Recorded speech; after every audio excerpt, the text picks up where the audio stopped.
The first conversation I had with you was about Sid. How important was Sid for you, and what would have life looked like if you didn't have Sid? And I remember thinking, I've got so much potential. I was like, I can be the best at a lot of things. I know I have it in me to be great, but right now I'm a total loser. What do you think made you successful? What is that one or two character traits or something that you did? What do you think it is that made you successful? You know, like Wall Street Journal has a sales letter that has sold like $2 billion worth of subscriptions. I found that out and I just copied it word for word and I go, oh, that's cool. The author is putting the hook here. They're putting a sales line here. They're dragging me in with a story. That's great. And I did that with like hundreds of different letters. If I want to be a copywriter, how do I be one? What are the step-by-step process of becoming a good copywriter? Tell better stories. You think, well, this is like a hobby for a lot of people, so it's probably, they want it, but like they're not willing to spend like 30 grand a year on this, but they'll probably spend $10 a year. And then how many people are there and how long can I keep them on my list? Hey, hello everyone. This video is very kindly sponsored by Hostinger. If you're looking for a great hosting company for your website, check out Hostinger. I have loads of websites with Hostinger, and these are the reasons why I love them. They're cheaper than most other hosting companies out there, and they offer a free domain menu via hosting. Number two, great support. I don't think these days I can work with a company that doesn't offer 24/7 support. Not for any company, and definitely not for a hosting company. Hostinger has 24/7 support, so if anything ever goes wrong with your website, you know where to reach them. Number three, they offer a bunch of add-ons for free when you buy a plan. Free migration of your website, free SSL, free CDN, free email management, and a bunch of other stuff. Check out Hostinger using the link in the description, and let's get back to the video. All right, hello everyone. We have Sam Parr with us here today. Sam is I think everyone knows you, but I'll give you a quick intro anyways. Sam is the founder of Hustle, which he bootstrapped and then sold to HubSpot in 2021. He's also the co-host of My First Million, one of the biggest business podcasts out there. And he has recently created Hampton, which is a vetted community for entrepreneurs. That's pretty much it, right? You also have that idea for do you remember Hostage SF, the hostage idea Hostage that you SF? had? yeah. I've done a handful of things. I've started a bunch of businesses. Not all of them have been successful. The ones you've named are the successful ones that people probably know. And I've angel invested in a whole bunch of companies, which I don't like doing, or I don't do anymore rather, because I didn't like it. And yeah, I've done a bunch of weird things in business, but the things that you've named have been the most successful. Why do you not like angel investing anymore? It takes a really long time. You basically give someone money and you don't hear from them a lot of times. Sometimes you'll hear from them monthly, but it's just like a really passive thing that you don't have anything to do with. And I find that I'd rather put money in like an index fund and be able to see like what my returns are every month or whatever, and like know that like it's like a steady return that I can sell at any point, versus angel investing. I've got a couple things that I've invested in that I think will give a 200 times return, which is good, but I have no idea until it actually happens, which might happen in 10 years. You know what I mean? Yeah, no, I do. I've invested in a couple of companies as well as an angel, and the reason that I didn't like it is because of the lack of control.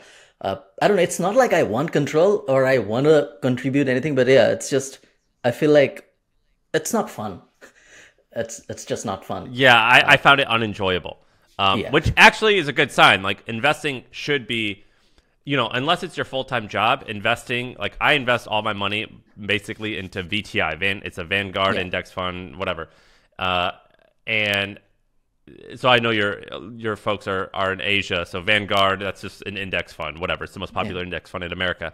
And that's like the most boring investing there should be. And so I like boring and low risk as opposed to boring and high risk, I guess. If I'm going to take the risk, I want to be in control. Sam, okay. So have you ever thought about putting your money in a Bangladeshi bank or an Indian bank where they have higher interest rates over there compared to Ireland or States? Have you ever thought about that? I've not thought about that one time ever because I don't know anything about that. In Bangladesh, if you just park your money in a bank and do a fixed deposit, or the government have their own scheme as well, you get a 9 to 10% annualized interest rate, which is crazy. So here's why I don't do that. One, you're the first. That's the first time anyone has ever like brought that idea. You shouldn't. You shouldn't do that, by the way. You shouldn't. It's like, not safe. I never thought about it, and and what do we get in America? 8%, 7%. You know, the trailing 50 years. I'm okay losing a few points, but doing something that I'm more familiar with. In America, from SMP, for example, it's still a risk, but in Bangladesh or in India, when you do it with a bank, it's a guaranteed thing. You're gonna get 8%. It's not gonna fluctuate. It's a fixed thing that you agree on day one, and that's what happens for the rest of the year. Well, I stick to what I know. Yeah, no, good for you. So Sam, tell me, how do you come up? So you have had a lot of failed businesses and a bunch of successful ones as well. How do you come up with business ideas? Have you heard of Ikigai? It's like Yeah, this it's a Japanese thing. Japanese, yeah, it's like a Venn diagram. And in the Venn diagram, there's what the world wants, there's what the world is willing to pay for, there's what I'm good at, and then there's what I am skilled at. And I work really hard to find things right in the middle, right in that circle. And I read a ton of books. I don't purposely read a lot. I just read like when I find something I enjoy, and I find that a lot, about one book a week. And I'm trying to like expand a little bit of my circle, my skill circle, so I can kind of go into other things. But I basically just use that concept of Ikigai to like find new ideas, and I research like crazy. I talk to people in the space. I cold email people a ton. I get bankers on the phone who have bought and sold businesses in the spaces that I'm looking at.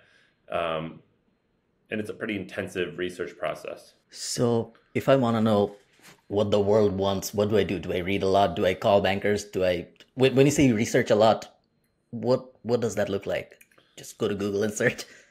No, it's a little bit like it's a little bit like art. So like, if you're writing a great song, you can think of a song title, or maybe you'll find like a really cool guitar riff, or maybe you'll think of like one cool lyric, and you write this, and then you start adding stuff to the song around those things.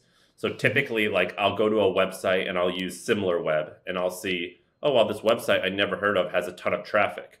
Or maybe I'll just see amongst my friends, people are talking about one thing. Or maybe I'll find one piece of data that catches my attention, and that kind of kicks off the process. And once I see that data, I'll go to Glassdoor and I'll look at what the reviews are from employees at the company, and they'll say things like, it's growing so fast, or they'll say, this industry stinks, there's no money in it. And then I'll go to I'll look at reviews on Trustpilot of like the company's product to see if there's any weaknesses or strengths. What are commonalities of things that people are complaining? If they're publicly traded, I'll go to the SEC website, and I'll read all their annual reports. Specifically, I'll read their annual reports from when they first went public, so I could see their trailing revenue before they went public. Then I'll use newspapers.com, which is a website that I pay $10 a month for, and I'll go and read old newspaper articles about the incumbents, like before there was even the internet. So like if it's some company that's been public for 40 years, I'll read about the founder in some local newspaper when he was 28 years old or something, just starting. And so I use like 30 different resources just to like get a full picture of the industry from beginning and the end. And I do basically a SWOT analysis: strengths, weaknesses, opportunities, and threats. And I just read tons and tons of articles about it. I'll email the founders of the companies in the space.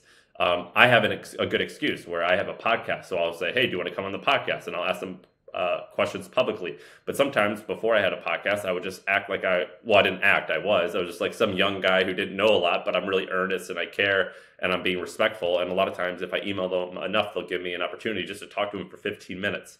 I'll DM people on Twitter constantly and just get to know them and build these relationships where I'm asking people tons and tons of questions. And then after I ask them questions, I'll send them a document with my notes from their interview, as well as notes from other people's interviews. And then they'll see, oh, this person takes this seriously. I'll introduce them to 5 other people. And you know what I mean? Like I just do like this web of different sources in order to accumulate like a full, at least as good as I can, a full picture of an industry. And then I try to reverse engineer and break down the company and figure out exactly how it makes money. Have you done the same thing when you started Hampton, for example? What was the research process for Hampton looked like? And yeah, dude, what was that Ikigai process? I did that research publicly. So if you go to YouTube and you type in the word "My First Million," you can see I interviewed the guy who started Tiger 21. That's a paid community for high net worth people. I interviewed the founder of this company called Chief, which is like Hampton, but for female executives. And I talked to them. And then I saw that Vistage was acquired. And I called people who worked there.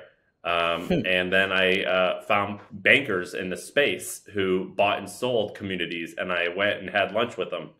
And I was like, and basically I called these bankers and I was like, hey, look, what I'm about to say sounds really cocky and arrogant, and I don't want it to come off that way. But, I have a reputation as a media person, so I've got a pretty big audience. I'm going to build a company in this space. I have a feeling that if I do it, you're going to hear about it eventually. And maybe there's a time when we work together where you're going to buy my company, or I'm going to buy a company that you're selling, or something's going to happen. And so maybe it'll be worth your time if you get on the phone now with me and we can build a relationship now. And I did that a bunch of times to a variety of people in the space. Was it also effective before you had your first success, let's say before Hustle, or is it easier now? Yeah, it's easier now because people take me seriously, but I did this exact same thing. And so the guy, Joe, who's my business partner now, he used to own a media company that was doing 100 million in revenue. And I cold emailed him and I said, I've started this thing called The Hustle. I have 100,000 subscribers, so I'm still early, but I've executed well. You could Google the website and see what we're about. Would you take a few minutes of your day, just let me call you and pepper you with questions? And we became best friends that way. And I did that with the founder of Business Insider. And this was even before The Hustle launched. And I said, this is who I am. This is what I've done in the past.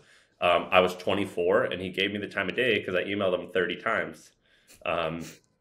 But yeah, I did it with The Hustle as well. And I also watched loads and loads of interviews with other people in the space. And then I called the people who interviewed them. And I got their intel, and then I begged them to introduce me to the person they interviewed. So yeah, I did this a lot. Nice. How, the reason that I asked that is because a lot of people, I'm sure they tell you the same thing. A lot of people tell me that I built my agency in 2018 when I knew no one in Ireland based on cold email. So the first 18 clients, 17, 18 clients came from cold email and cold email only. I knew no one. I knew one person in Ireland who ran a web design firm, and then ours was a SEO agency on top of that. A lot of people now tell me that cold email or cold outreach on LinkedIn, cold anything doesn't work. It seems like it does, but at the same time, I still feel like if I didn't have 50,000 followers on Instagram, would you have replied to my text? Or if I wasn't verified on Instagram, would you have? And a part of me says probably not, because I don't. Well, the answer is no, I wouldn't have. But you only need one or two of me's, or whatever you think I am. You only need whoever you think I represent. You only need one or two people like me to talk to. And then they'll be like, oh, this person seems like a serious person. And then they could help you. Or also, there's two advantages that people have. The first one is if you're a young person and you show that you're earnest and you try really hard. It's kind of like if you see a guy on the side of the road with a broken down car and he's holding and he needs help, you're probably not going to stop him. But if you see someone on the side of the road and they're pushing their car, you're more likely to get out and help them push.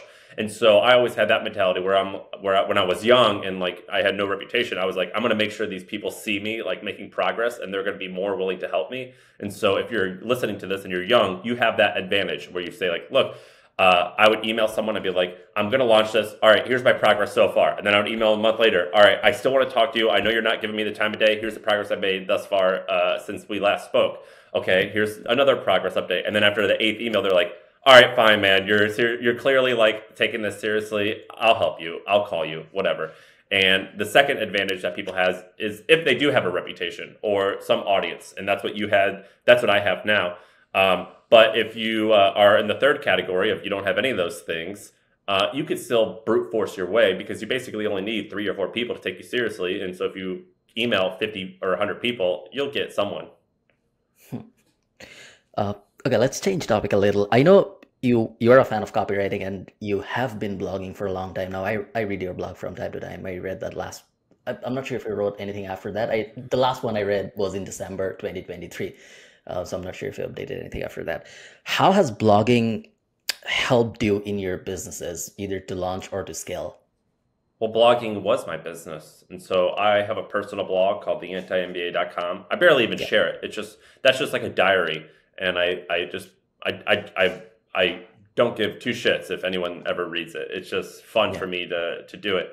But when I originally started, and when I started my business career, I started a hot dog stand. I don't know Yeah. if they eat hot dogs in Ireland or in Bangladesh, but it's a very American food. And Yeah. I got really good at selling meat to people on the street. But I was like, this is really hard. It's like 100 degrees. I don't know what that is in Celsius, but probably like 35 degrees Yeah. Celsius. Just like stupid hot.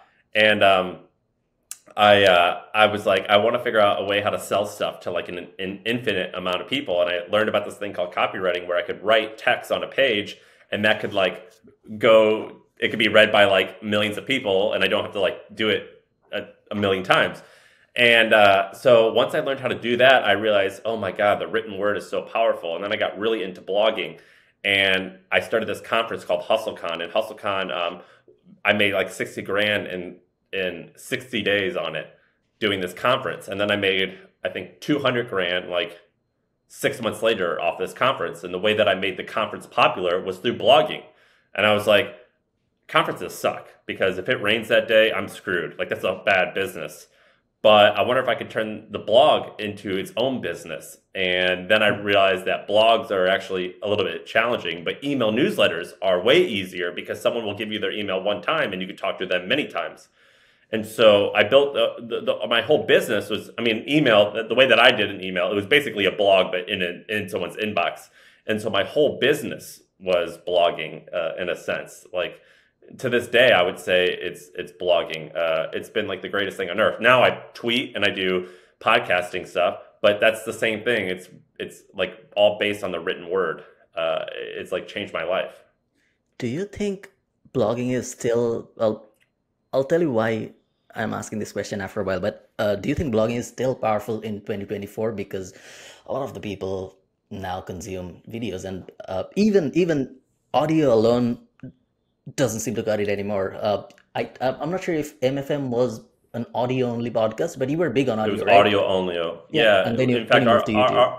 yeah, but our audio is still way bigger. Yeah, I used to listen to I think I still listen to the audio version more compared to the video one. Audio is still like we get millions of listeners on audio, and we get like 1 million in video Well, a that's month. fair. The video is comparatively newer, so that's fine. The reason that I ask that is because do you think blogging is still powerful, the written form of content? Should people still start blogs? 100%. But you got to go back to the Ikigai thing, which is like what you're good at. So, for example, I don't love video. Like, I don't Yeah, personally enjoy doing it. I don't like looking at a camera and yeah, like talking, but some people do. And some people, not only do they love it, they're really talented at it. I don't think that I'm particularly talented at it, nor do I love it. But what I am talented at and what I do like is writing, the written word. Now, blogging is sort of can be like a nebulous term, sort of like podcasting. So like, you could be like, oh, you're a podcaster, but it's only on YouTube. And so that's slightly different than an audio podcast, but we all call it a podcast. Same with blogging. So when I say blogging, I mostly mean the written word. And I think it could be on a blog, which is like, samparr.com/blog, or it could be on Twitter, where it's all native on Twitter. But when I say blogging, it's the written word. And it's incredibly powerful, man. Like, do you realize that, like, do you know WordPress? Like yeah, WordPress powers 40% of the internet. WordPress powers 40% of all websites in the world. I think it's something crazy like that. It's either 40% of all websites in the world or 40% of all traffic in the world goes to a WordPress site. So is blogging still powerful in the traditional sense? 100%. And the people who say that it isn't, they just don't know what they're talking about. Now, YouTube, I think, is probably equally as powerful, but blogging is 100% still a viable strategy. Although I would say that audio perhaps is even more powerful than all three of those. why is that? Because when you listen to someone on a podcast, typically someone's listening pattern when they find some podcast they like is they'll spend 30 to 60 minutes, sometimes once, sometimes multiple times a week, with headphones in their ear, and they're not usually doing anything else. And you feel like you build a relationship with that person. There's so many podcasters. You said this to me when we started talking, and I say to other people, there's so many podcasters who I feel like I know, even though I've never talked to them. And there's been times on our podcast where we'll mention something in minute number 55, and we're not promoting anything. We'll just mention a cool book or something that we read, and I'll see that the next day it goes way up the charts. Or we've mentioned like a software product that we enjoy, and we'll mention it in minute 40, and they'll be like, we made $1 million yesterday because you guys mentioned us. And so like I've seen how powerful it can be, audio, how powerful audio can be. I'll tell you a quick story about blogging. So my career, so I started as a freelance writer back in 2010 when I was in Bangladesh. I was in school, and I used to get paid. It is Upwork now. It was Odesk back then, and then Odesk and another platform merged into Upwork, and then it became a public company. So yeah, I was paid $1 for every 500 words I wrote back in 2010, and so I did that. And that type of blogging is the fucking worst, though. Like, it's the worst. So I'll tell you what happened next. So I then moved to SEO, and then I was like, what's the point of writing for other people? Let me create my own blogs. So then I started creating my own blogs on topics that I had no idea. It's the farthest thing from Ikigai. I had no idea about any of these topics. I just started blogs on these topics because it had SEO search volume, and when I did the research, they were easier to rank compared to other blogs. I'll give you an example as well. So in 2016, this is how I started my YouTube channel actually. So I did a public case study type thing where I promised the world that I'll build a blog, rank it on Google, and then make money from it and then sell it. And I did that somewhat publicly and then also with a course. And I built this blog called honestgolfers.com. Till today, I have never touched a golf. I don't even know what they call it, a golf bat maybe. So I built this blog. It ranked well. It started making $500 to $700 a month. And then I sold it for 15,000-ish when I was in Ireland. So in 2016, 17, I think I sold it. That's still live, and it gets a lot of traffic. I wrote about the best golf balls, the best golf bats, the best this, best that. So the blog, after the blog became popular, the golf companies started sending me shit because I was a popular golf blog. And I had no idea about any of these products. So I started selling those on like an eBay equivalent in Ireland. It's called Dundle. So I started selling those on Dundle, and then I became a big seller there selling golf shit. But I still had no interest about golf. The reason that I asked if blogging is still alive, if people should start blogging, is because I don't think that strategy works anymore in 2024. Yeah, or at least it's really hard. The way that blogging gets even more intricate. So you basically think like, all right, so you want to blog, cool. How are you going to get traffic? Are you going to get traffic through search, through social, through a handful of other categories? And the category that you choose to get traffic from somewhat dictates how you create your content. And so if your game plan is just to become like an SEO farm a little bit, and you aren't passionate about it, and you're not building a brand that people are willing to type in your website into the URL bar, I think it's going to be really, really, really hard to succeed in that way. Yeah.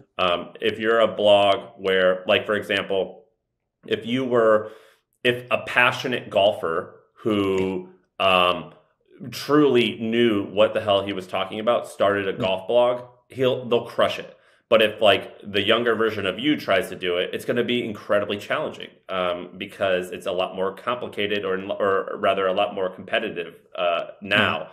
But if you are like, there's always room in the market for different. And what you did wasn't that different, but it just so happened that you did it at a good time where there probably wasn't that much competition. But when you truly care about something, you will go to someone's blog because you can like tell that they know what the hell they're talking about. You know what I mean? Yeah. You have to have like real authority, I think. Yeah. And Google has changed a lot. And I think Google now published, so I'm big in the SEO space. Google, I think this last year alone, 2023, they have published 4 major updates and a few minor ones, and a lot of them were related to authority. So they had that EAT thing, expertise, authority, and trust. If you don't have any of those and you're starting a blog now, chances are very low that Google will rank you. We can say. And by the way, like Yeah, My old company was called The Hustle. It's yeah, thehustle.co. We have, I don't know, I sold it 2 years ago, so I don't know the numbers, but I think it's something like 3.5 million email subscribers who open the email every day of the week. yeah, And I believe you probably have HA refs or something. If you type yeah, in thehustle.co on one of those like search, yeah, analyzer websites, we have a shit ton of backlinks and we have a yeah, really valuable domain name. And do you know how much effort we put into that? Zero. We put yeah. absolutely none. We just created cool shit that we love and we became experts on it. And then we started ranking. And so we basically put zero effort into it, at least into that, into like ranking. And uh, it worked really well. I mean, I don't know. You'll have to look at our domain name and tell me. But Have you? we have a lot Have of you? backlinks. Yeah, no, you do. In 2023, a unique thing started happening in the SEO industry. I think it's still happening, a lot less though compared to when it started. News websites, generally websites that have a lot of authority, we're selling links, articles. Like you can pay entrepreneur.com, for example, or forbes.com to publish an article about you. That has been going on for years now, four, I five, six hate years. that, which I Yeah, hate. but what started happening last year is a lot of the smaller news companies, let's say in India or in Asia or even in Europe, they started realizing that it is a lot easier for them to rank for keywords compared to a random blog. And what the SEO agencies started doing, and even individual bloggers started doing, they started paying these websites. So let's say indiatoday.com or one of these websites, you go to one of these websites, you pay them $300 to $400, and you publish an article about the five best VPNs that anyone should use. And you put your affiliate links on those, and they rank pretty much within like the next week because they have high authority. Yeah, internet is brained. Yeah, and I hate that stuff. I hate that. That's a shortcut that I'm not on board with those things. I also think SEOs like I think it ruins your brand as well. SEOs are probably the most hated type of marketers in the digital marketing world. Dude, Yeah, I'm not a fan. uh, if I want to be a copywriter, you have a copywriting course as well. If I want to be a copywriter, how do I be one? What are the step-by-step process of becoming a good copywriter? So I don't like in terms of copywriting, I would say I'm like a 7 out of 10, maybe a 6 out of 10. I have a lot of friends that are nines and tens out of 10. And so I'm like a very self-taught person where I would say I'm adequate and I can get the job done, but I'm not the best. And the way that I learned was this thing through copy work, which is basically like if you want to learn how to play the piano, you don't just sit at a piano and they're like, all right, write a song. Instead, you learn how to play Happy Birthday, or you learn how to play like a really simple like nursery rhyme, like a children's song or something that's like really easy to remember.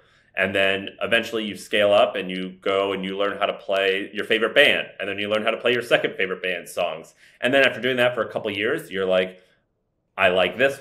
I noticed these trends and patterns. I could feel the texture of the different stuff, and I noticed that like these chord structures, they typically sound good together. I love this jazz bit. I love this thing from this rock song. I like this pop song thing. I'm going to combine these and I'm going to create my own style. And I do the exact same thing for writing. It's called copy work. So the way that I learned was I found American classic books that I thought had beautiful language and were really good at storytelling.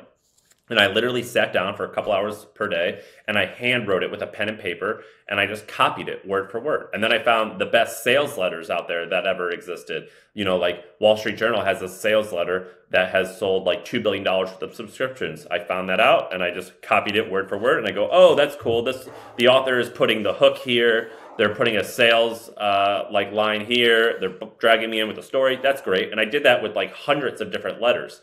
And this technique is in America. This is how we used to teach writing for years and years, and then it changed, and we no longer do it. But in my opinion, copy work is the best way to learn how to write. So let's say you want to learn how to write funny. You can even go and find like a movie script, or you can find a funny book or a funny article, and you literally write it word for word, and you do that a ton of times, and you start seeing the patterns, and you start feeling, and you could really basically copy exactly how someone else did it, and you start being influenced by them, and then you be influenced by these five other people. Then eventually you have your own character, and that's the best way I think to write or to learn how to write. How important is it to write it on like a physical pen and paper? Um, so I believe, so I didn't know, so I always felt pen and paper was significantly better, and I never knew why. And then someone shared this study with me where they actually studied it, and they said that like actually making the movement with your hands had better results when they tried it in two different trials. They had one type and one not type. And so I guess there is some research behind it. I never knew about that, but I always felt it was a lot better. Uh, what? So let's say I'm a good copywriter, or I'm a good video editor, I'm a good X, whatever it is. By the way, you could do this for video editing too. Like I remember Yeah. years ago, I got really into like making like hip hop music, and I was always curious about like the samples. Like like in Yeah. Kanye West, you'll hear like samples from like old Yeah. music, and you like and I'm like, shit, how do you do that? And I would watch tutorials online, and I would be like, all right, here's how Kanye West did it for this song, and I would just like copy that, and I'm like, oh shit, you can like take this little part from this song, and that's how he did it. Oh cool, I can do that too now. And I would do that. So you can do this with music, you can do this with video editing, you can definitely do it with coding, you can do it with so many different skill sets. Sorry, I interrupted you. No, they're fine. So yeah, what I was asking is, let's say I'm a good X, whatever that skill is for someone. I'm a good copywriter, I'm a good video editor, I'm a good web developer, and so on. How do I find clients? What do you think? So if you were a video editor and you needed clients and you didn't have any connection, what would be the best way to find clients? Every video editor that I have found that has done stuff for me, they usually make a video, or like they'll just take a video or clip that I've made and they'll re-edit it and they'll send it to me, and they'll be like, here's what I could do for you on a regular basis. And I've gotten good work for that. And I get DM'd. I mean, I think you're more popular on social media than I am, but I get DM'd probably 5 times a day of like someone being like, I make video clips, can I do them for you? Yeah. And I ignore all of them. But every once in a while, someone will say, hey, your video clip that you made, it sucked. I redid it for you. Here it is. And that's how I've hired all the people who I've hired. So if I wanted to get new clients, let's say for your favorite skill, SEO, it's not something that you can just do and show people in a month. Maybe you can do an audit. Do you think that'll be a good way, just doing an audit or something tangible that they can fix immediately and show them that? Well, yeah, for sure. And then the second best way, yeah, like you do like a report and be like, by the way, your website, you screwed up all these parts. If you made these changes, I bet you'd get results. My agency can do it for you. But another way is to become a thought leader. So at least in America, Twitter is where a lot of business owners and a lot of tech and internet people are right now. If you just tweet out tons of like interesting things and teach people how to do it on their own, a bunch of them eventually, if you do it for long enough and you tweet well, will come to you and be like, hey, just do this for me. You seem like you know what you're talking about. Cool. Let's talk about your. I think you don't like talking about newsletters, and I probably get it why you probably talk about newsletters quite a lot. But I'll still ask if you can give us a quick, maybe 2-3 minute step-by-step breakdown of, if I wanted to start a newsletter business, how would I do it? Yeah, the reason I don't love talking about it is because I've like explained how to do it, and very few people do. And there's been a handful of people though who have done it, and they've sold their companies for millions of dollars. And so people always ask, if you had to start from scratch, what would you do? I'm like, dude, I already explained how I did this whole thing. I would have done it the exact same way, and I would have made like even more money. So with the newsletter, times have definitely changed from when we started. And it's a lot more challenging, but all the tactics basically still work. When we started the newsletter, people laughed at me. They were like, there's no way this is going to be a big business. At most, you're going to make $1 million a year. And I was like, no, this can make like $100 to $200 million a year. Here's the math. And I sold my company early, but so I never got there, but I got to many tens of millions in sales. And other people in the space who were my competitors who didn't sell, who I'm friends with now, they are doing $100 million a year. So I was right about the math, but I sold early. But the way that I would start is I would kind of remember the phrase, niches make riches. And so the best way to do it is to go after a particular type of niche. In particular, like there's like a math equation. So the math equation is for newsletters, it's CPM. So it would be the amount that you can charge per 1,000. This is if you are going to make money via advertising.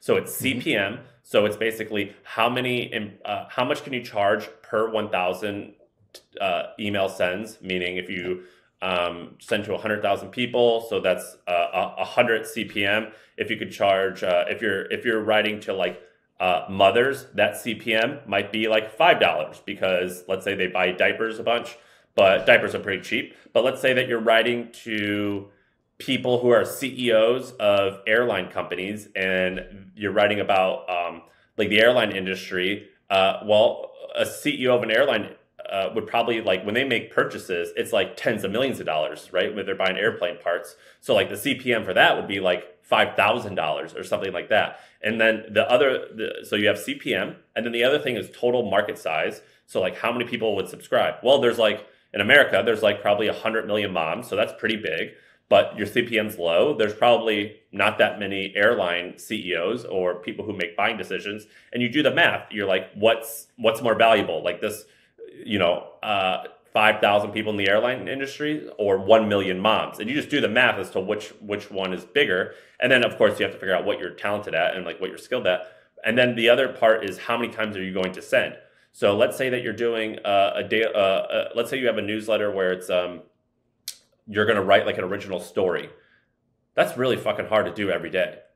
But what's a lot easier is news. News is way easier and people need news every single day. And the reason why that's important is you look at how many people will potentially subscribe, what's your CPM, and how often can you send an email to them. And you have to figure out things that optimize to create the largest number based off of that. If you're doing it on subscription, so at The Hustle, we owned a newsletter that was paid and we had a newsletter that was free. Our paid newsletter, when we sold it, was doing many millions of dollars a year with like 3 or 4 employees. And for that newsletter, we made a lot of mistakes. We charged way too little, but we charged $300 for it.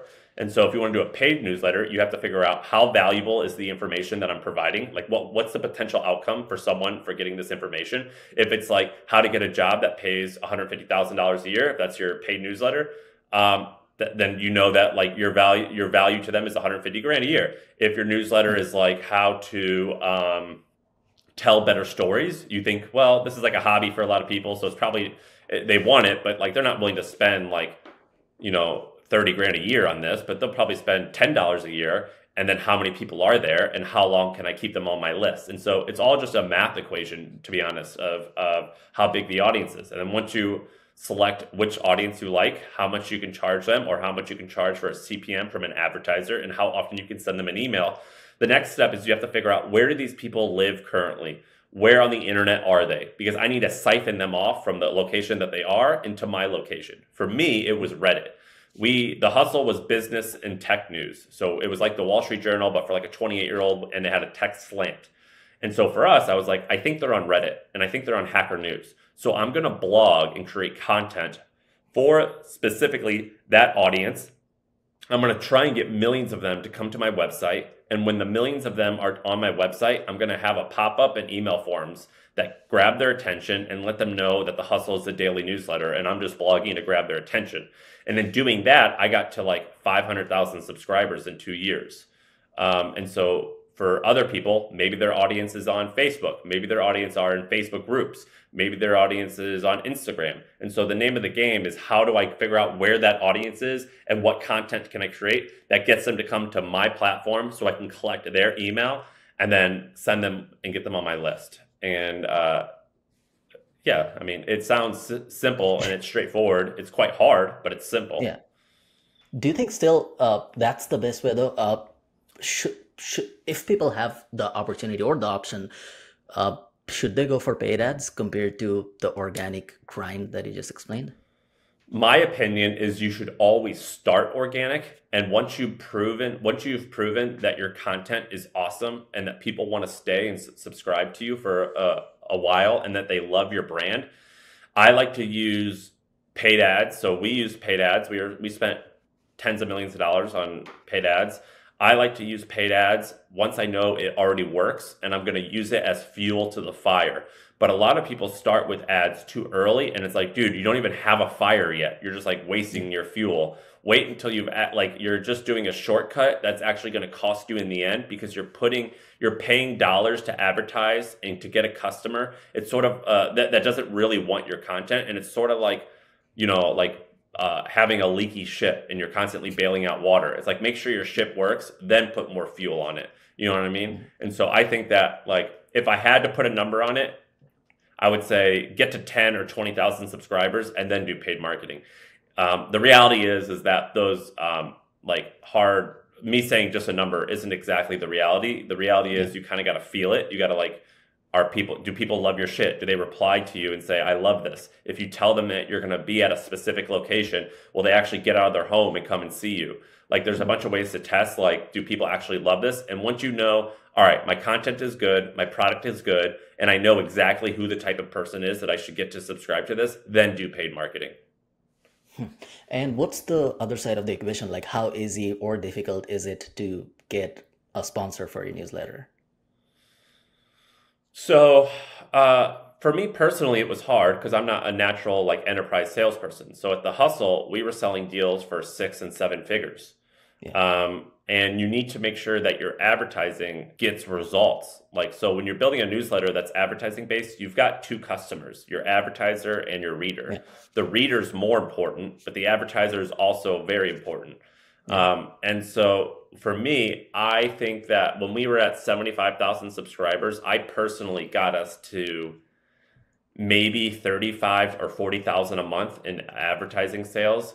And then I hired someone who knew what they were doing, who had previously sold big deals and knew the advertising game. And this person was particularly polished and things like that. And then they went and got bigger deals. And then we hired more people to have a quota that had a quota, and they went and got more deals. And so hiring salespeople was amazing.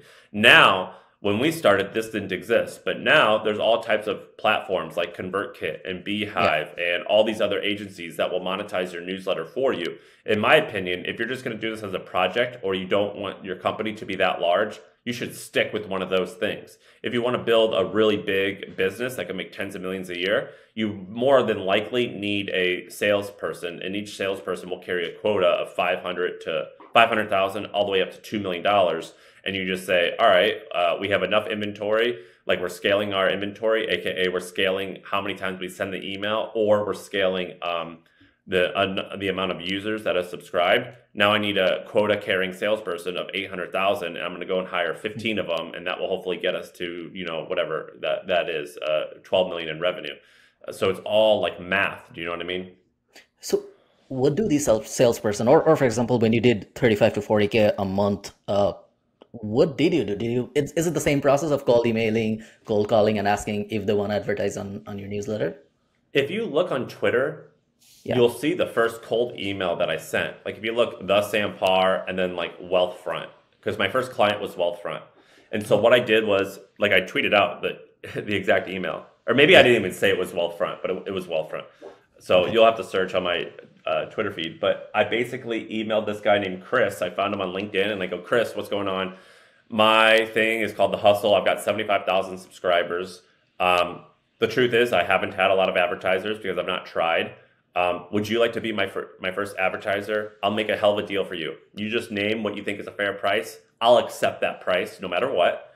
And if you get results, you're going to come and advertise with me again. And I'm going to change the price to a more fair thing, because I know you're going to lowball me, but that's fine. Is this something that you'd be interested in? And they were. And then once I had that advertiser, I leveraged that company, and I went to other companies. I go, hey, we just got this client.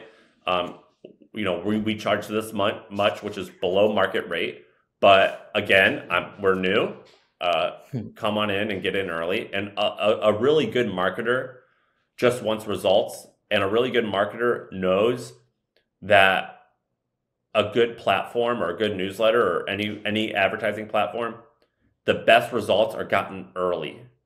Because soon, if it works, the company, the newsletter, is going to professionalize it and start charging market rates, and they're going to try and upsell you constantly. And so if you find these good marketers, they'll know this is an opportunity I can take advantage of. And as a new newsletter with no ad revenue, you should say, yeah, take advantage of me, man. This is going to be a win-win because you're kicking off my business.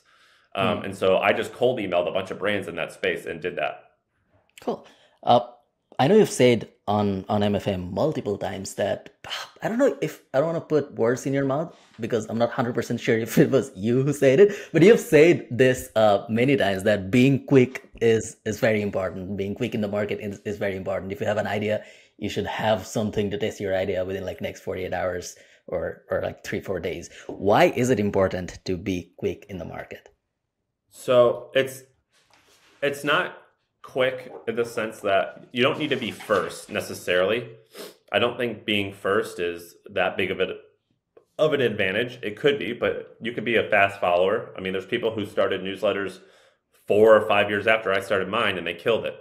So you don't, but we weren't first, but we were first-ish. We were in the first wave of like 3 companies that did what we did. But what I mostly mean is you have to be fast in that I believe that a lot of people, when they're starting stuff, they make up all these stupid excuses as to why they shouldn't do it. And instead, what I've noticed is the longer they wait, the bigger their excuse list gets and the more fear they get. So if you're like a new person, a new entrepreneur, I just think that the second you have the idea, you should try to go get a customer within like 48 hours. Because once you start reaching out to people, you'll notice that creates a little bit of momentum. You'll notice that even if you get turned down and don't get a customer, you'll learn a little bit, but you get emotionally invested and you get bought in. And I just think that action is significantly more important than planning. And if you're a more successful entrepreneur or you have a past or a track record of following through, then I think you can take your time. And I think that you can plan a little bit more. But if you're just getting going and you have an idea, I normally say, do the least amount of work to get your first customer within the 48 hours. Because once you get that first dollar, it's like taking a drug and you want more of it. I just prefer I prefer the life of, there was this Spanish explorer when he came to America, and the guy was an asshole. So he was a bad guy, but he like killed the Native Americans. But besides that, when he got to America, he burned his ships, and he goes to his soldiers and he goes, I just burned these motherfuckers down. There's no way back. We're doing this thing. Now we have to survive. And in a sense, I am on board with that, where it's like you have to lock yourself into a situation where you have to deliver, or you're going to look stupid, or you might lose money. And I tend to think people perform better that way. Makes sense. What are some business ideas, or name one that you wish people started, but you don't have a solution for that itch of yours yet? Sorry, I just put you on the spot. Well, the thing about like these cool things are like these cool ideas is like they're everywhere. They're absolutely everywhere. What's interesting to me right now?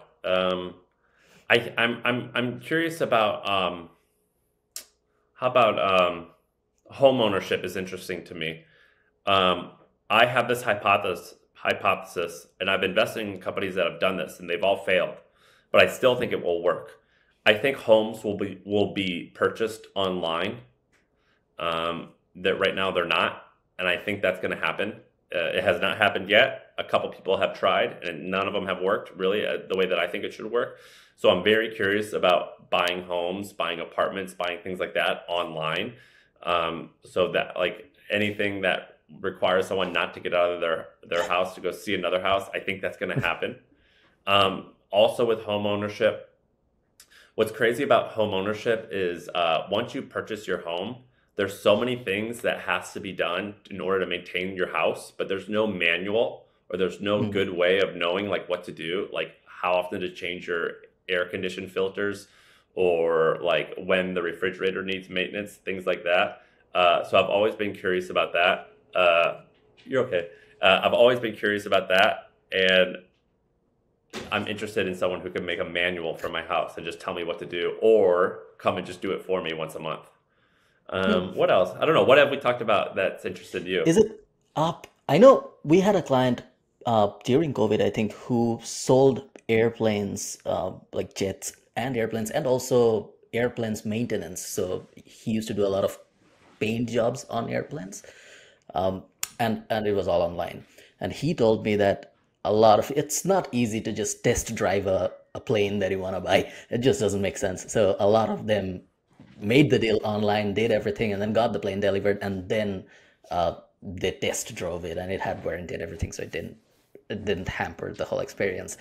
So yeah, if they can do that, home ownership makes sense. So do you think it's like a if people should build like a marketplace for people to buy and sell homes? Is that it? Yes, I 100% think that will be a thing. It's not caught on. I think that in order to make some of these big ideas like that work, there needs to be an inflection. So like, for example, in America, we had regulation that changed during COVID that allowed doctors to see patients virtually. And so we saw Yeah. all of these platforms pop up for virtual doctors. With Uber, the reason Uber worked was because there was an inflection with the iPhone. It was really easy. Your iPhone had a GPS on it, so it made it easy to do that. What we need for that to happen is a little bit of a cultural inflection, which is we need people to feel comfortable making large purchases online. That has not entirely happened yet, but it's slowly happening more and more. For example, I've bought many cars on the internet without ever seeing them in real life, and it was a wonderful experience. And so I think there will be a cultural inflection. The one thing that I've invested in that I think is just a mega trend that's I almost am hesitant to bring it up because it's incredibly not accessible for the average Joe. But humanoids. Do you know what humanoids are? No. So I don't know if this movie was popular where you're from, but have you ever heard of RoboCop? You remember that movie RoboCop? Yep. It was a TV show, I think, back in the days. I'm not sure if it was a movie Yeah, though. so it was like a guy who like was a robot and Yep. was a police officer. Yep. Humanoids are robots, basically. I don't know if the creators like being called that, but they're robots, and they do things like, for example, Amazon has hundreds of thousands of workers in a warehouse moving boxes, and humanoids are robots that have elbows, they have knees, and the reason they have that is so they can work within the conditions created for a human body. And they'll replace those people and move the boxes, or not even replace them because we have a massive labor shortage. But humanoids, I think, is going to be one of the big next to AI. It's going to be the biggest trend in the next 10 years. I've invested in a company in this space. They just signed a deal with BMW to help build cars and assemble cars. But when you look at America, at least, if you look at our GDP, like 30% of it is like human labor. And I think that humanoids are going to make a massive dent into that. I think that's a mega trend that I think is going to be a huge thing. A company I invested in, it's called Figure. I don't know what their URL is. Maybe figure.com. If you just Google Figure robot, you'll see what I'm talking about. I think that it is just going to be a world-changing company, but I think there's going to be many businesses in that space. If you remember seeing those viral videos of Boston Dynamics, do you remember Yeah. seeing those videos of, and like the way that they presented it, I think was a little bit silly. They presented them kind of like toys, or like, oh, this is like a neat gadget. We'll see like if anything ever happens. Like the way that they present it is like it's cool, it's a novelty. But we're there now where these things aren't going to be novelties in the next year or two. They're going to actually be doing stuff like lifting boxes, assembling cars. It's going to be in 10 years, there'll be personal chefs like in your home, like cooking. Maybe 20 years, but something like that. I think it's going to be like just the biggest thing in the world. Do you think And by the AI way, Elon Musk said this. He goes, "You think our car business at Tesla is big? Wait till you see what our robots are going to do." Yeah, the Tesla robots. Elon, have you finished the Walter Isaacson book already? No, I haven't read it because I don't want to be stressed out. Elon stresses me out like crazy. Yeah, you shouldn't read that. I'll not spoil you for that, but yeah, there are a few fun conversations between Elon and the shareholders of Tesla about why the Tesla robot is gonna be a Oh, thing. what's he say? I haven't seen it. I've only seen like what he said in the public Yeah, it's the reports. same thing. It's the same thing that he has been saying about the self-driving thing as well. Just a lot of over-promising and not delivering. So maybe it'll take more than 5 or 10 years. But yeah, he has been promising a lot with the robot side of things. And these are like really hard things to make, by the way. Yeah. So like, Yeah. and it's hard to guess, but like I have a Tesla and it drives itself and it's freaking awesome. Yeah. No, it's a good book. You should read it. It's a big, huge book, but it's a good book. Yeah, I just I don't want to get stressed out, but maybe I'll read it eventually. Is it too early to ask if being a parent has changed you as a person? No, it's not too early. The answer is yes. Yeah, it basically it felt like my career was important to me, but I never felt like it was a vocation. I don't know if that word makes sense, but like a vocation meaning like a life's purpose. And then I had a kid, and it changed to where my family is the life purpose, and work is just a way to help them. And that's actually, I think, going to make me make my career significantly more successful. But yeah, it changes everything. Do you have kids? No, I don't. Yeah, I mean, it changes everything, and it like made me feel more masculine. Like I have to protect them, and emotionally and physically and financially. Yeah, it felt like it changed everything. Nice. How important? I know the first message we had was about Sid, not your kid. I think I congratulated you on one of your Instagram posts about Naomi. Is it Naomi? Yeah, that's her name. Yeah. So, but I'm not sure if you saw that. But yeah, the first conversation I had with you was about Sid. How important was Sid for you, and what would have life looked like if you didn't have Sid? Yeah, so basically, Sid was my dog. I had a 85-pound white pit bull. He Yeah. died recently. He was 15. I had him for 15 years. If you have you seen my tattoo of him? Yeah, I did. Yeah, so I've got a big tattoo of him. But basically, I got him 15 years ago because a guy I knew got in trouble for selling drugs and got arrested. And he was like, "Hey, can you watch my dog?" And I was like, "Yeah, sure." And he just didn't get out of jail for a long time. So I was like, "Oh, it's my dog now." And at the time, I was basically an alcoholic, borderline drug addict. I was in bad shape. And I got arrested one time. And I left the dog. Sid had to be by himself because I got arrested when I was out, like running around the street. And I came home one day after I was in jail for like 48 hours. And my dog had gone to the bathroom in the house and hadn't eaten, and there was no water. And I was devastated. I was like, I can't believe I let you down. I feel so bad. You know, I have a responsibility, and I just totally screwed it up because I was selfish and I can't get my act together. And so I got my act together because I wanted to make this animal proud, and because I wanted to provide and do like what you're supposed to do as a man. You got to take care of your family, and he was my family, and I completely screwed that up. And I remember thinking, I've got so much potential. I was like, I can be the best at a lot of things. I know I have it in me to be great, but right now I'm a total loser. And I just let down this animal that relies on me, and he felt like my family. And so that's kind of how I got my act together, was caring for this animal. And this is the same thing with kids, by the way. When you have other people or other animals or things, whether it's employees, children, pets, whatever, when you have people who rely on you, you feel like this is a mission that I'm on to make all of our lives better, not just so I can buy these stupid things that I don't really want. And it just made me laser focused and go and be so much more aggressive about achievement, not for the sake of achievement, but for the sake of doing what I'm supposed to do as a man, which is take care of my tribe. And it just changed my life entirely. It taught me how to be patient. It taught me how to stick to my responsibilities. We used to, me and Sid, we've lived all over the country. We lived in New York. We lived in San Francisco, Missouri, Texas, Nashville. And when I didn't have a lot of money, I couldn't afford to fly with him. And so I would drive cross country all of the time with him in the back of the car. And we would hang out all over the country. And it was just like, look, I made a commitment. I stick to it no matter what. And it just kind of taught me that that's the way to handle things. And I kind of do that in business, which is like, we don't need a contract. If I told you I'm going to do it, I'm going to do it. And it changed my life. Having a thing that relied on me is the greatest thing ever. And that's why there's a lot of like solo entrepreneurs, like people who are doing things on their own. And I think it's really great. And I understand why they love it. And I love it too sometimes.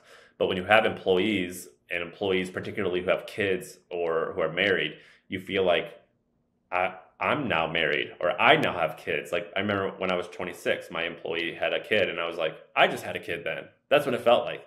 It's like I have to do this great thing in order to make sure that this kid has food. And my dog Sid kind of taught me all that. I think that having a dog in your 20s is like the greatest thing on earth, because the person you are when you're 20 and the person who you are when you're 30, that's like one of the bigger changes you go through in life. And oftentimes the friends that you have at 19 and 20 aren't the friends you have at 30. And there's only going to be one person that's going to be there for that whole evolution. It's your pet. And so I'm a big fan of dogs in your 20s. Do you think you'll ever get another one? Yeah, when he when he went away, it was the saddest moment of my whole life. I guess you could say I've been lucky. I haven't had a lot of death in my life. But it was the worst. It was the worst thing I ever went through. And so I'm still kind of like getting over it. But yeah, I think that I like animals and I like children's, and I think Sarah and I, my wife, the thing that we're going to give a lot of resources to are going to be dog no kill shelters and kids. I think that like the way that we treat animals, like for one, like the way that we treat like cows and pigs in America, I think is a travesty. And so I try not to eat like red meat unless I know exactly where it came from. And so I would like to like help work with that. And but the way that we treat like pets, usually that's indicative of like how nice you are to other people. And so I would love to like we foster a lot of animals, and I would love to give money and fund shelters and things like that for animals. So that's going to be one of our big causes, that and children. Nice. Wait, I didn't even answer your question. So eventually, I'm gonna get another dog. I just got to get over it. Yeah. One of the main reasons I think a lot of people don't want to get a dog is that exact feeling that you felt when Sid went away. It's just they just don't want to feel. Which I understand. I'm going through that now. But the thing is, I think that's life, though, right? Like a lot of people want optionality. And I think that I'm in that same boat, but I try to actually fight that and be like, no, man, like it's good to have responsibility. It's good to have a burden on your back sometimes, because that keeps you in line and it keeps you straight. And people die. Like you just gotta like fucking figure it out and gotta, handle it. And so it teaches you a lot about life. It's like, a lot of people hated hearing me say this, but I'm like, no, man, having a pet, it's not the same, but it's very similar to having a child, and it's a really good way to prepare you, though. No, I think more people should get pets. It's an awesome way to like train yourself to be disciplined and get your shit together. It's kind of like, like in the morning when you make your bed and you like feel like you've accomplished something, and then you're like, all right, maybe I should go work out, and you go and work out and you feel like you've accomplished something, and so you're like, all right, now I can do better at work. It's the same thing with the dog. It's like, I've got this responsibility, I'm succeeding at that. What more responsibility can I take on? I'll give you a silly example. So I don't have a dog. I have 2 cats. I live in a rented house, and I live 3 months of the year in Bangladesh, which is a 14-hour-ish flight from Ireland. It doesn't really make sense for me to get a dog at this point, but I will, I think, either this year or next year. I'm not sure when. When I first got the cats, cats are very laid back. You don't really have to be with them. It's very easy. Yeah, I've had a bunch of them too.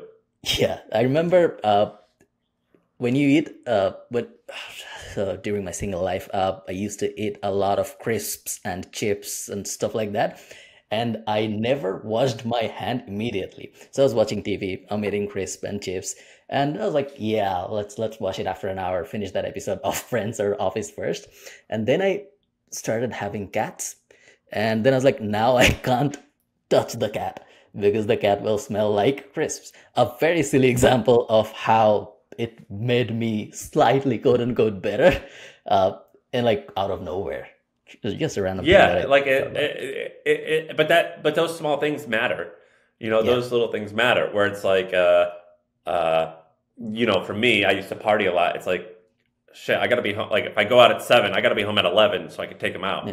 And so like I'm not out till 1 a.m. doing bad stuff. You know what I mean? Like those little things matter. Cool. So final question, Sam. What do you think made you successful? What is that one or two character traits or something that you did? What do you think it is that made you successful?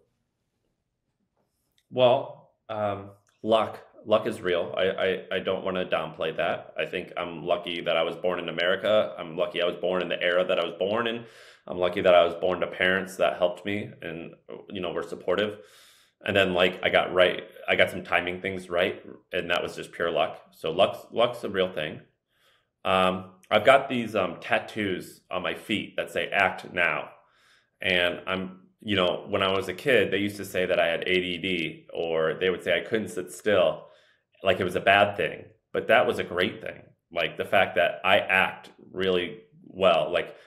Like I'm not particularly the most talented person at many different things, but I follow through like really well. Like if I say I'm going to do something, I will put in the effort. If I tell you I'm going to be somewhere, I'll be there at that time. So I follow through really well. I don't always execute that well, but I'm always following through. And because I'm following through, I'm usually one of the only people that actually try. And then I would say I'm pretty good at being focused. So like when a lot of my friends were starting multiple things, or they would get a job and they would work on this other thing on the side, I would be like, nope, this is the one thing I'm going to do, and I'm willing to do that for a decade. And I think that like focus is what people suck at, and they suck at being focused for an extended period of time. I got lucky. I sold my company when I was 4 or 5 years old, but I was willing to do that for 20 years. And so I think that I've got a pretty good cockroach mentality, where it's like I'm like I'll survive. I'm gonna like work through this, and I'm willing to do it for a very long time. And I think that mentality has been very helpful. Maybe the last thing is like I'm pretty like interested in skills. So there's this great book by Robert Greene called Mastery, and it's about acquiring skills and trying to be a craftsman and being fantastic at your skill set.